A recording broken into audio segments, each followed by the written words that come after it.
Mayhem Production.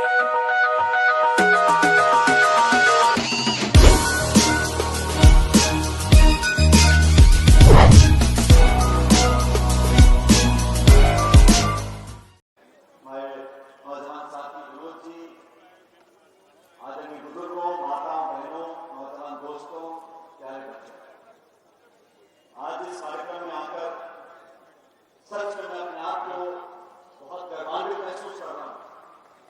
और मुझे बताया गया कि शहर में, शहर के बीच में इस प्रकार का कार्यक्रम बहुत कम आयोजित होता है। कि कुछ दिन पहले जब मुझे आमंत्रित किया गया कि बाबा साहब की मूर्ति को यहाँ पर हम मिलकर अनावरण करेंगे, तो मुझे लगा कि ये सही समय है, ऐतिहासिक नगरी है, ऐतिहासिक चौक है। और सच में आप देखिए इतनी खूबसूरत मूर्ति बनाई है। मैं चाहता हूँ जोरदार तालियां बजाकर बाबा साहब की खूबसूरत मूर्ति का आप लोग स्वागत करें। और अनावरण के मौके पर आप सबके बीच में जाने का मौका मिला, ये मैं अपनी खुशकिस्मती समझता हूँ। साथियों, बाबा साहब के बारे में आप सब जानते हो।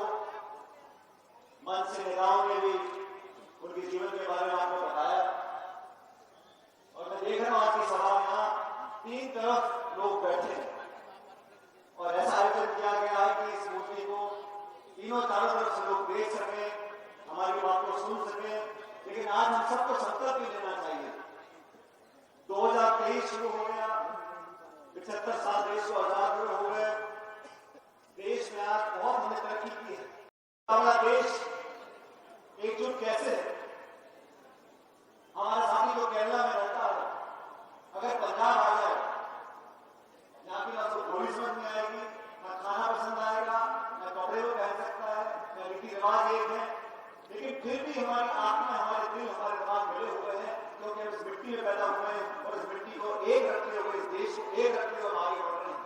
ये तमाम हमारी विविधताएं जो है, इन सबको संयोजे हुए हम आगे बढ़ रहे हैं। लेकिन बावजूद उसके आज भी हमारे देश प्रदेश में अगर कहीं दलित और आदिवासी पर अत्याचार होता है तो हम लोगों को बहुत जोर से उसका विरोध करना चाहिए। नहीं कर सकते। हमारा नौजवान बेटा अगर कोई दलित समाज का शादी करने जाता है, उसको घोड़ी से उतार देते हैं, ये हम स्वीकार नहीं कर सकते। साथियों, हमारा आरक्षण किताब में रह जाए, कागजों में रह जाए, हमारी बच्चों के साथ अगर व्यवहार अच्छा नहीं होगा, दुष्कर्म होंगे, अपराध होंगे, उनको पीड़ित किया जाएगा, तो मैं समझता हूं हम लोग न्याय नहीं कर रहे। उनको आवाज देनी पड़ेगी। अगर दलित का मकान उजड़ता है, उसके ऊपर अत्याचार होता है, तो जिम्मेदारी हमारी बनती है।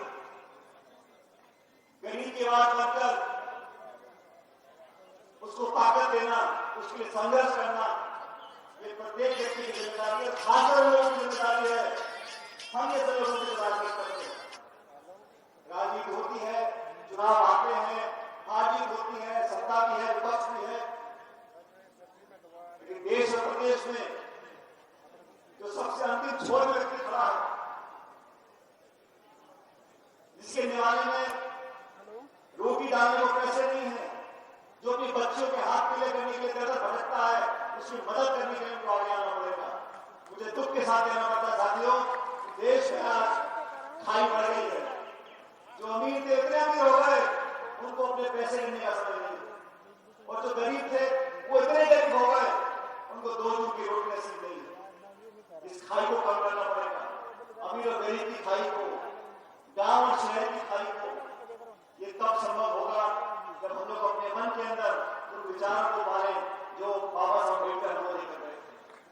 70 साल पहले जो बात कही थी, आज वो उतनी ही सच है जो 7 दशक पहले थी। हम सभी साथियों को मिलकर एक नए भारत का, एक नए राजस्थान का निर्माण करना चाहिए। हमारी कलम की स्याही गरीब, पिछड़े, दलित, आदिवासी, उन लोगों की मदद के लिए होनी चाहिए जो लोग आज भी पीछे रह गए। कि जहां हमारा गढ़ है हमारी पार्टी का, हम लोगों का, वहीं जाके दस्तक देनी है। कर लो, कितने फीते काट लो, कितनी घोषणाएं कर लो, लेकिन जनता और मतदाता अपने और पराये का फर्क करना जानता है। उसको मालूम है कौन हमारे यतीम बनने को तैयार है और कौन वोट देने के लिए यहाँ पर आए। इसलिए साथियों में खासकर नौजवान साथियों को बोलना चाहता हूं, आने वाला जमाना आपका है, ये प्रदेश और देश आपका है, आपके कंधे पर बहुत बड़ी जिम्मेदारियां हैं।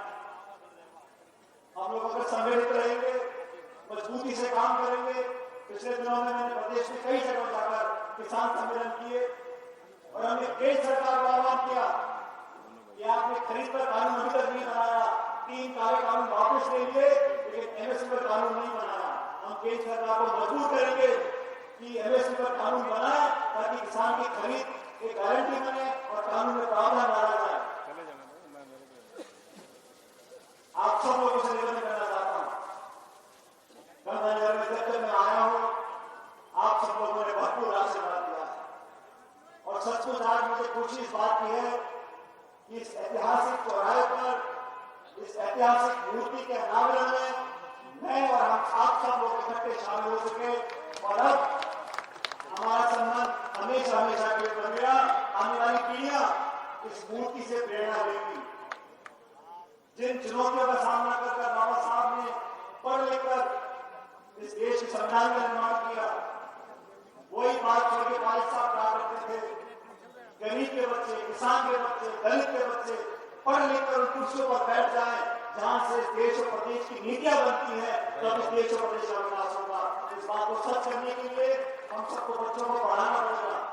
हमारे बच्चे पढ़कर कलेक्टर एसपी बने, एमएलए एमपी बने, तो वो सब जानेंगे कि गांव में हकीकत क्या है, गांव में चुनौतियां क्या, वास्तविकता क्या है, और अपने आप वो ऐसे नियम कानून बजट बनाएंगे कि हमारे देश को देश का विकास हो सकेगा। मैं आप सब लोगों से आह्वान करना चाहता हूं, आने वाले समय में हम सब चार चौबंद रहे, हमको बांटने वाले लोग, हमको लड़ाने वाले लोग, हमारे बीच में पैसा फासला करने वाले लोग, उनसे में सचेत रहना है। अच्छे लोगों का, भले लोगों का, अच्छी नियत वाले लोगों का, आपके बीच रहने वाले लोगों का, आपके गुजरात में शामिल न होने वाले लोगों का आप चयन करें। अच्छे लोगों को आशीर्वाद दें ताकि हमारे चुनौतियों को पहले तो स्वीकार करना होगा, समझना होगा और फिर उन चुनौतियों का मुकाबला करने के लिए नई पीढ़ी के अंदर जो सोच और विचारधारा पैदा करनी है, वो हम सबकी जिम्मेदारी है। 1952 में इस देश में पहली बार चुनाव हुए थे और आज इस शख्स की वजह से, अंबेडकर साहब की वजह से देश और दुनिया में भारत और भारत के संविधान का नाम है। 1952 में जब चुनाव हुए, दलित समाज के लिए, आदिवासी समाज के लिए जो आरक्षण की व्यवस्था उस समय पैदा की गई थी, इस बात को समझना होगा। हमारी विधानसभा में, हमारे लोकसभा में ऊपर जान देगा अगर क्षेत्रों को आरक्षित नहीं किया जाता तो हमारी संसद में, हमारी विधानसभा में हमारे दलित आदिवासी भाई बहन नहीं पहुंच सकते। सीटें आरक्षित हुई और वार्ड से लेकर प्रधान, प्रमुख, एमपी, एमएलए, आरक्षण का मतलब ये होता है, ये गरीबी उन्मूलन का योजना नहीं है। आरक्षण इसलिए दिया गया क्योंकि सदियों से, सैकड़ों सालों से जो लोग शोषित थे, वंचित थे, पिछड़े थे, शिक्षा का अभाव था, समाज में कुरीतियां थी, उन सबको बराबर के पायदान में लाने के लिए इस देश में, इस संविधान में आरक्षण की व्यवस्था को लोगों ने स्वीकार किया। और मैं धन्यवाद देना चाहता हूं उस समय के लोगों को, उस समय के नेताओं को, संविधान के निर्माताओं को और राजनीतिक नेताओं को कि उन्होंने इस व्यवस्था को कबूल किया। लेकिन उस व्यवस्था को सही मायने में अगर ताकत देगी तो साथियों, हम सब लोगों को मिलकर आपस में जो जाति, धर्म, भाषा, लिंग, समाज के नाम पर लोगों को बांटने का काम करते हैं, उन ताकतों को पराजित करना पड़ेगा। आज भी देश में ऐसे लोग हैं जो गरीब के नाम से, दलित, वंचित के नाम से अपने आप को पीछे हटा लेते हैं।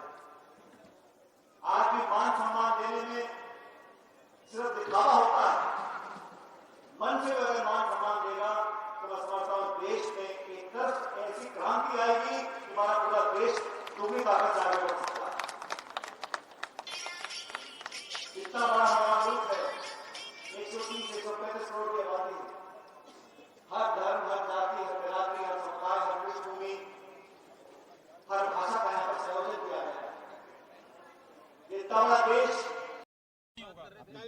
मेरी बात सुनेंगे आप? अंतिम निर्णय जनता को करना है, कौन से लोग, कौन से नेता, कौन सा प्रत्याशी, कौन सी विचारधारा उनको पसंद है। और ये बात मैंने अभी कही कि प्रधानमंत्री जी को दौसा की याद आई चुनाव से पहले, ओवैसी साहब को टोंक की याद आई चुनाव से पहले। तो हम सब जानते हैं कि वो चुनाव से पहले कौन सा नेता किसको टारगेट करके काम करने की कोशिश कर रहे हैं। लेकिन मुझे पूरा विश्वास है लोगों के ऊपर, और राजस्थानी जनता ने मुझे दशकों से आशीर्वाद दिया है, आगे भी देंगे। वो कह रहे हैं आपका सपना पूरा नहीं होगा।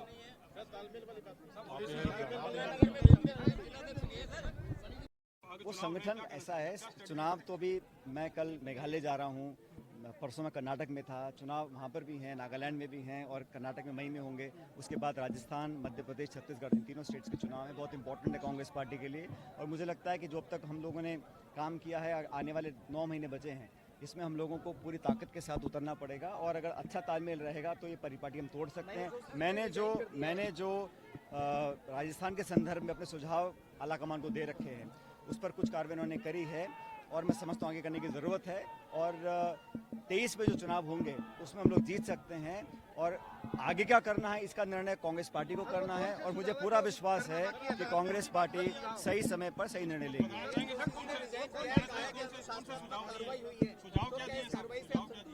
इसका जवाब तो प्रभारी महोदय दे सकते हैं, जो हमारे पास प्रभारी हैं।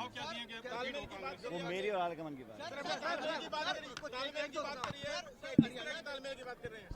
भाई मैं कह रहे हैं कि आप कहीं और जाइए चुनाव लड़ने के लिए। भाई मैं तो कहता हूँ ऐसा है, डेमोक्रेसी में, लोकतंत्र में हर एक को अधिकार है अपने भाषण देने का, अपनी विचारधारा को प्रचलित करने का, अपने संगठन को मजबूत करने का और चुनाव लड़ने का। और सभी का स्वागत है, इसमें किसी को रोक नहीं है। लेकिन सवाल तब उठता है कि चुनाव से ठीक पहले आप यहाँ पर आएँ, चाहे ओवैसी जी हो चाहे कोई भी हो, सबका स्वागत है। आप आएँ, अपनी बात को रखें। अंतिम निर्णय